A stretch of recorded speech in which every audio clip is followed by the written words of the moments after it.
Bonjour à tous, j'espère que vous allez bien. On se retrouve pour le premier brief de cette semaine et de ce mois-ci.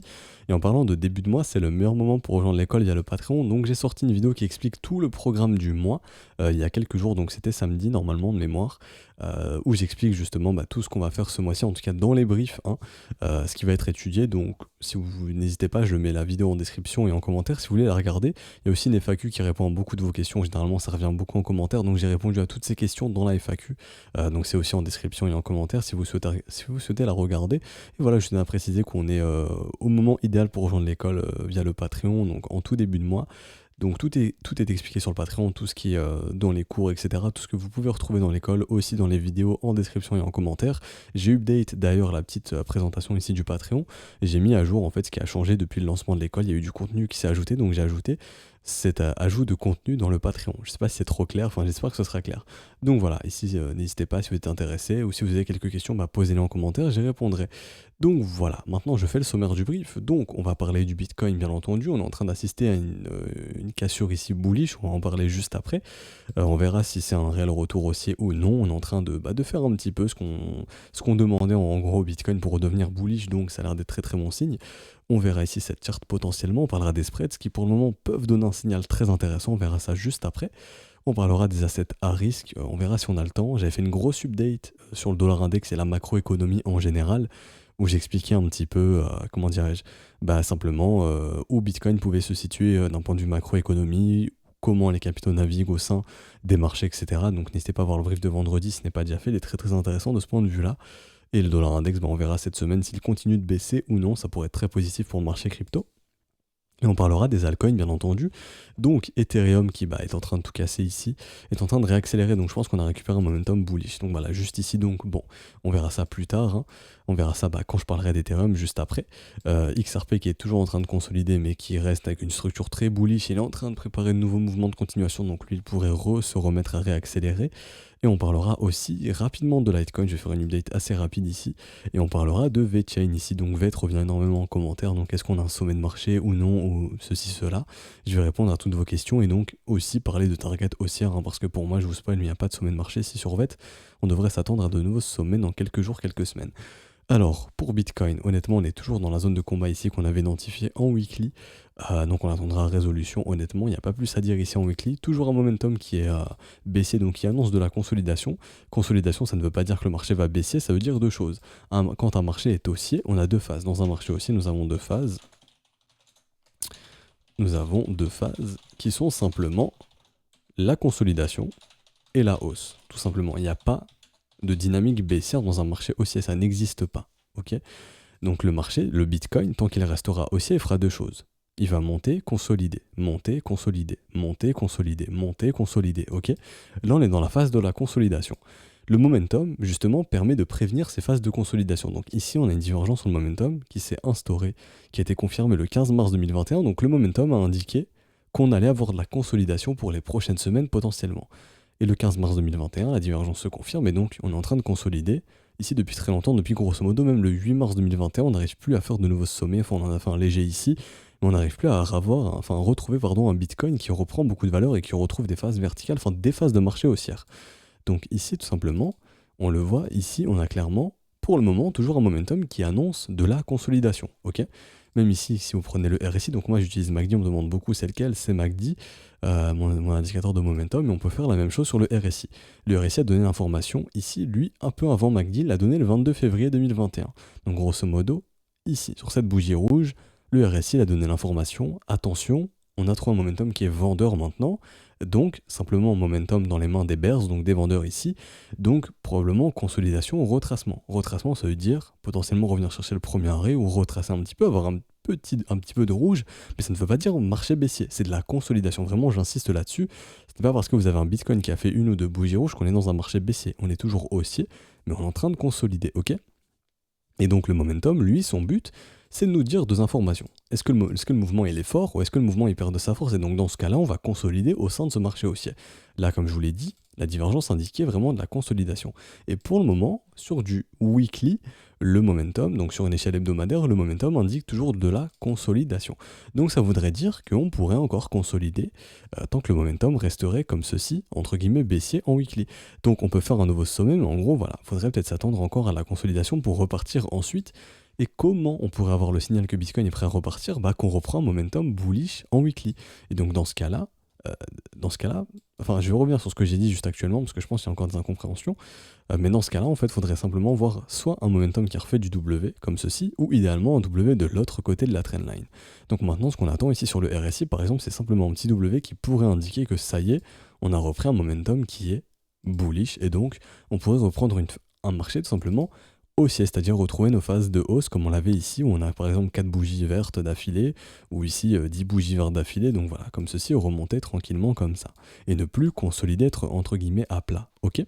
Donc là je voulais revenir sur un petit truc que j'ai dit, c'est pas parce qu'en fait le momentum ici peut être bear que le marché ne va pas monter, je le répète, le marché est haussier, il n'y a aucun problème là-dessus, mais le marché pourrait monter doucement mais sûrement, c'est-à-dire comme on le fait depuis des mois ici, depuis que le RSI en gros a donné l'information, on fait de nouveaux sommets, vous voyez ici, on fait de nouveaux sommets, mais ils sont vraiment minimes. Donc, nouveau sommet, on réintègre, nouveau sommet, on réintègre, nouveau sommet, on réintègre. Donc, on pourrait faire ça encore pendant plusieurs semaines tant que le momentum est faible. Pourquoi? Puisqu'on est dans un marché haussier. Et dans un marché haussier, on a bien creux ascendant, sommet ascendant, creux ascendant, sommet ascendant, creux ascendant, et donc creux ascendant déjà ici, sommet ascendant. Et donc là, on pourrait retrouver un creux ascendant supérieur à celui-ci pour essayer d'avoir un nouveau sommet ascendant pour bien poursuivre ce marché qui est haussier. A contrario, dans un marché baissier, vous avez sommet, creux haussier, sommet descendant, creux descendant, comme c'était le cas ici. Sommet, creux, sommet descendant, creux descendant, donc marché baissier derrière. Mais est-ce qu'on est dans ce scénario-ci? Non, on est vraiment dans un marché qui est haussier sur le Bitcoin. Donc pour l'instant, on pourrait faire totalement un nouveau sommet, mais réintégrer juste derrière, parce que le momentum est toujours faible. Je voulais vraiment revenir là-dessus, c'est très très important pour la suite, et pour simplement l'analyse du Bitcoin à moyen long terme, grosso modo.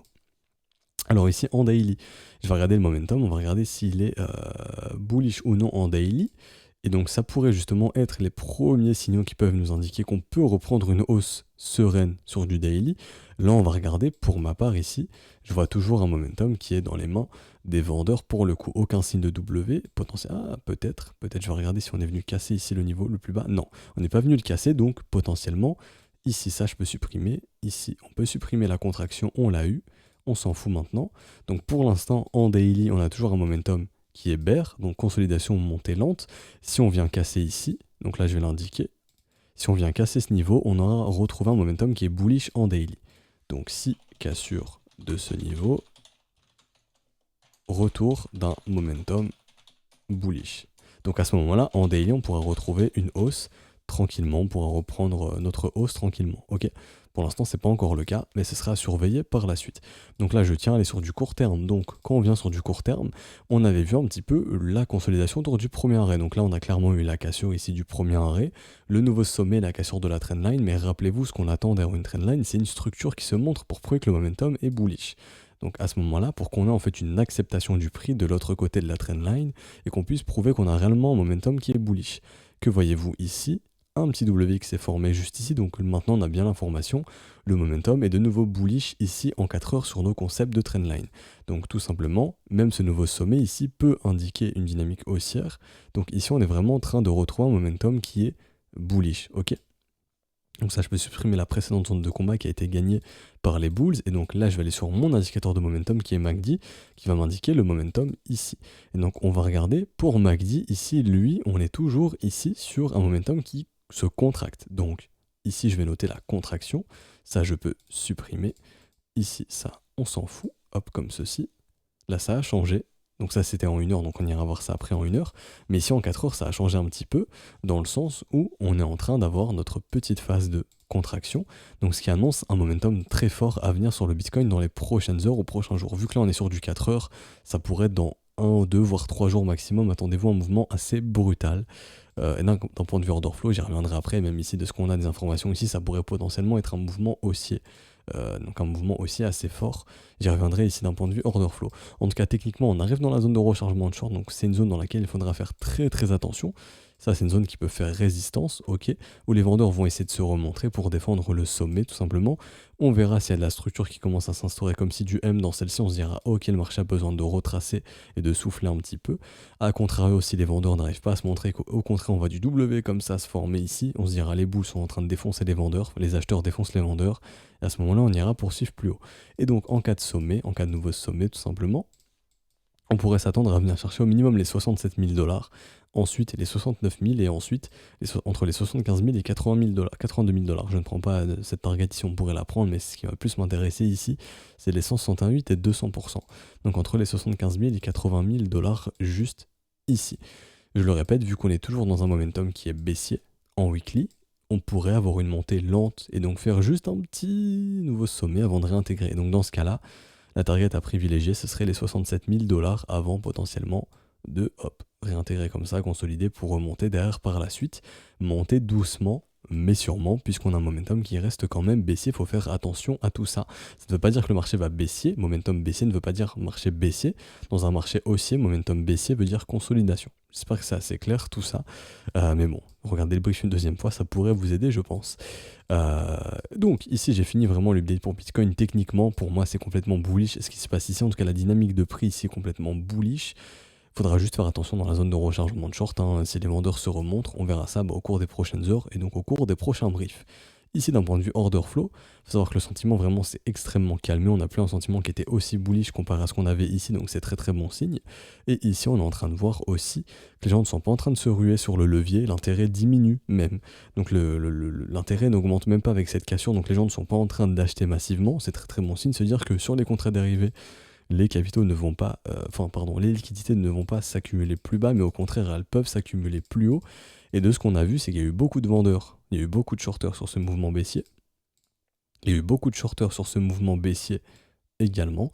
Il y a eu beaucoup de shorters aussi ici, et il y a eu aussi quelques shorters par là. Donc simplement, il y a de la liquidité qui s'est accumulée ici, ici, ici. Donc là, je vais le dessiner, hein, plus haut, plus haut, plus haut, plus haut, plus haut comme ça, plus haut, plus haut, plus haut comme ça. Donc on a un paquet de liquidité qui nous attend plus haut. Est-ce qu'on a l'information que cette liquidité, on n'est pas encore venu la chercher? Oui, on sait que cette liquidité vendeuse, on n'est pas encore venu la chercher. Pourquoi? Parce que quand on regarde les liquidations, on voit qu'il n'y en a pas des liquidations vendeuses. Le marché ne trouve pas de liquidation vendeuse. Il en a trouvé dans cette zone. Donc sur ce rebond, on a trouvé des liquidités vendeuses, on a liquidé du vendeur. Ici, on n'a pas liquidé de vendeur. Ici, on n'a pas liquidé de vendeur. Donc on sait que les liquidités sont plus hautes. Donc ça, je vais le noter pour le prochain brief. Les liquidations vendeuses se trouvent plus haut.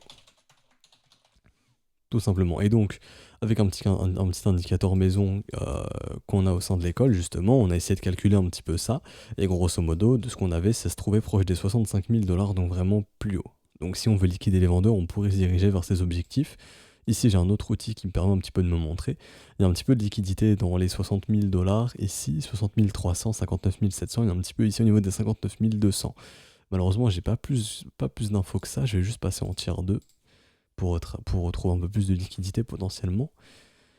Je vais regarder ça, mais j'ai pas plus d'historique non plus, donc c'est compliqué. Donc ouais, il y en a un paquet ici. Hein. C'est vraiment assez ouf. Il y en a vraiment un paquet ici. Et ici, ouais, il y en a aussi un paquet acheteuse ici dans les 56 000 potentiellement. Mais en tout cas, d'un point de vue vendeur, ça se trouve beaucoup plus haut. Donc ici, ouais, vraiment tout ce qui est 61 000 dollars par là. Donc ça serait plus haut, et je pense même que ça se trouve un peu plus haut. Donc c'est simple, tant qu'on ne retrouve pas de gros pics de liquidation vendeurs, on se dira pas que ça y est, on a liquidé les vendeurs qu'on voulait liquider. Donc le marché devrait continuer de monter tout simplement. De ce point de vue là, puisqu'on le voit ici, le marché est clairement en train d'essayer de chasser du vendeur et pas en train d'essayer de chasser de l'acheteur. Hein. On chasse plus d'acheteurs depuis très très longtemps ici. Je repasse en 4 heures. Et depuis que les liquidations acheteuses sont décroissantes comme ceci, on avait clairement l'information que le marché ne s'intéresse plus aux acheteurs et que le marché veut, à contrario, récupérer la liquidation vendeuse ici.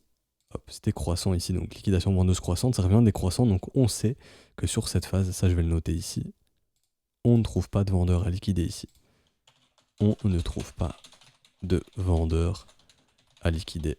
Donc, poursuivons la hausse des prix pour liquider ces vendeurs tout simplement. Ok ? Donc on peut totalement s'attendre. Enfin, techniquement, c'est très bullish ce qu'on a sur Bitcoin.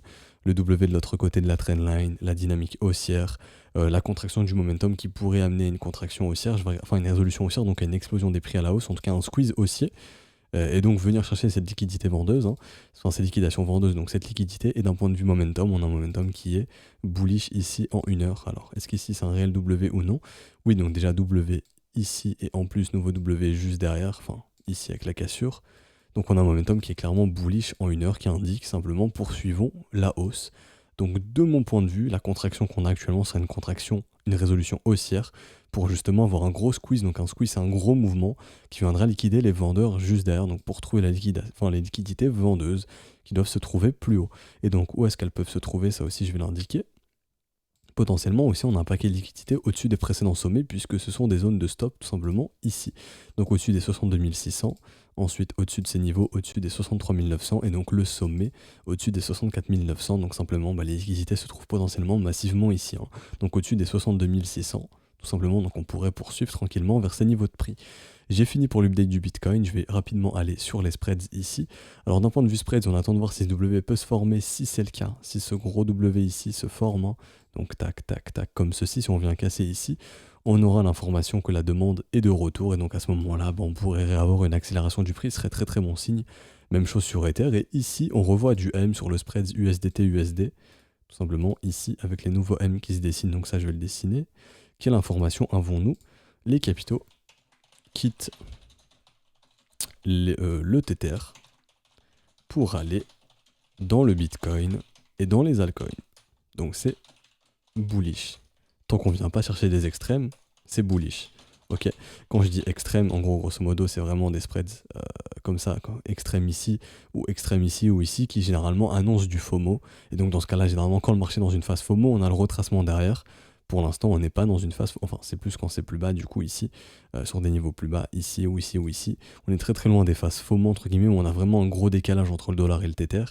Donc pour l'instant, c'est bon signe. Quand vous voyez W sur les spreads futurs et M sur les spreads Tether, ça montre simplement que la demande est de retour et que les capitaux quittent le Tether pour aller dans le Bitcoin et dans les alts.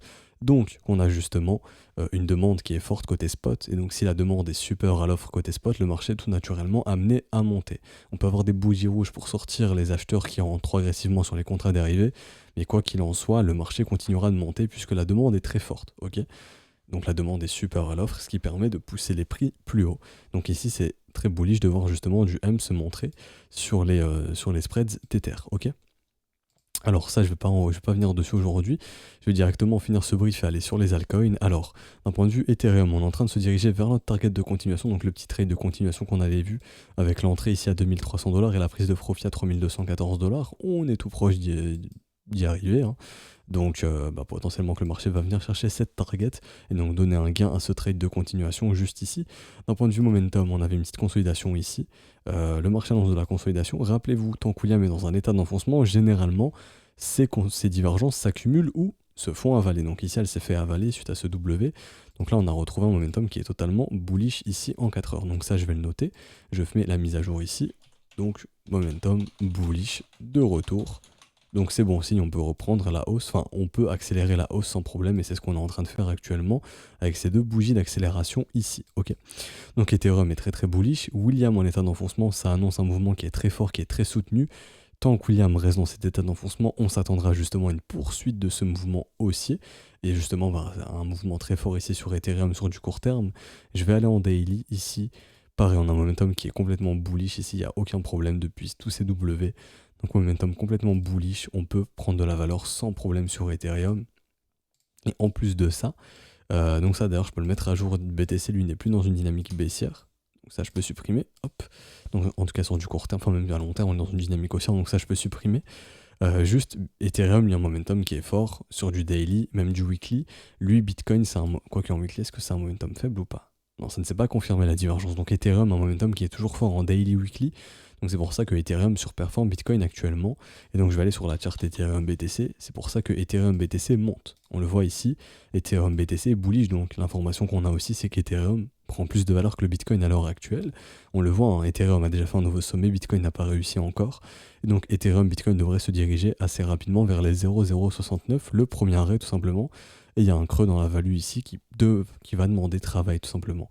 Donc cette zone de prix peut être amenée à travailler donc autour du premier arrêt. Et on a vraiment une grosse zone ici de travail qui a été effectuée. Donc le cours devrait buter vraiment proche des 0,070. Ok.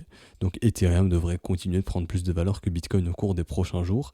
Et ça, c'est très très positif pour les altcoins. Ok. Donc voilà, je voulais revenir là-dessus. J'ai fini l'update sur Ethereum, donc Ethereum est très très bull. Est-ce que c'est le moment de shorter le marché? Non, ce marché est complètement haussier. Si vous shortez à contre-tendance et vous accentuez la hausse, en fait, vous alimentez la hausse. Hein. Un vendeur qui se fait liquider, c'est une vente, enfin, c'est un achat au marché. Donc c'est ce qui fait pumper le marché, tout simplement. Est-ce que c'est le moment d'investir à long terme sur Ethereum? Le signal a été donné à 170 $, enfin à 70 $, enfin à 170 $ et ensuite à 330 $. Et on n'est plus dans des zones d'investissement rationnelles, on est plus dans un marché où on a affaire à des traders de continuation. Donc ça, on en parlait quand le W s'est formé ici. Ça, c'était OK pour les traders de continuation qui veulent surfer sur la tendance. Mais un investisseur, les signaux ont été donnés ici, donc à 170 $, et ici à 360 $ pour le coup. Maintenant, on n'est plus dans un environnement d'investissement rationnel. Vous êtes plus en train de surfer sur un mouvement, vous n'êtes pas ceux qui ont acheté la transition du cycle, donc justement qui ont capturé beaucoup de profits sur toute là, vous êtes plus ceux des suiveurs de tendance. Donc c'est complètement différent d'un investisseur qui, lui, va essayer de chasser le marché horizontal pour justement prendre des profits sur la phase verticale et faire beaucoup de profits, beaucoup performer ici. Par exemple, faire du x10. Grosso modo, ici si vous investissez ici, vous êtes plus dans la tendance et donc vous visez du x2, voire x3, x4 maximum, alors que l'investisseur ici sera peut-être à x20 ou x30 par la suite par exemple, ok.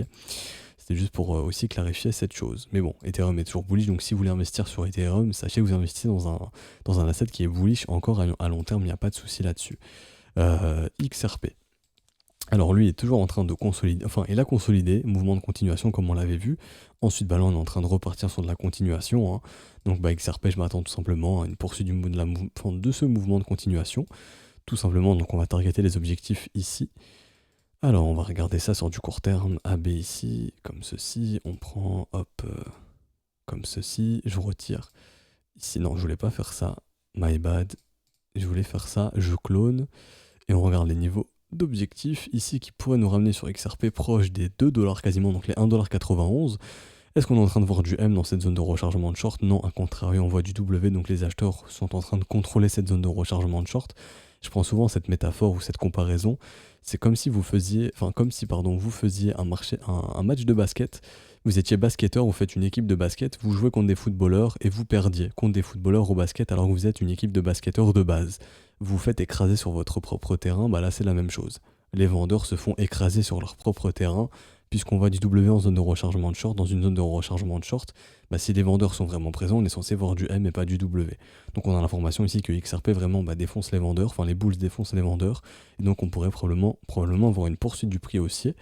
Et donc pour le moment on est toujours sous l'effet de cette divergence baissière, donc consolidation, et on verra si, et donc consolidation, je dis bien consolidation, pas mouvement baissier, consolidation, et on verra si les bulls sont prêts à reprendre un momentum bullish ou non. Donc en 4 heures toujours consolidation, et donc en 1 heure on va regarder. En 1 heure on est en train de reprendre un momentum qui est bullish.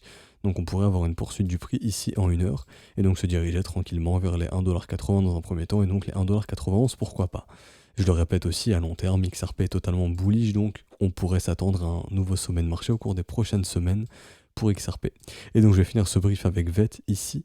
Alors le VET qui est totalement encore bullish, je vais aller sur Glassnode voir si j'ai des informations d'un point de vue navigation, enfin d'un point de vue accumulation. Non, j'en ai pas, dommage.